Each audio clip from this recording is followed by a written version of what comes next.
How to change TikTok personal account to business account. Hello everyone. In this video, we will see how to change your TikTok personal account to a business account. Firstly, open the TikTok app and log in to your account. After that, tap on the profile icon shown at the bottom.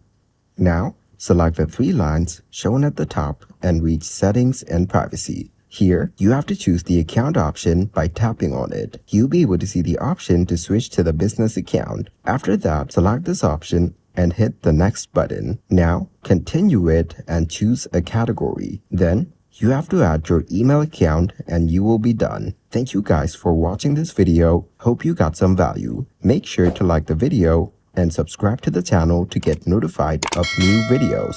See you in the next one.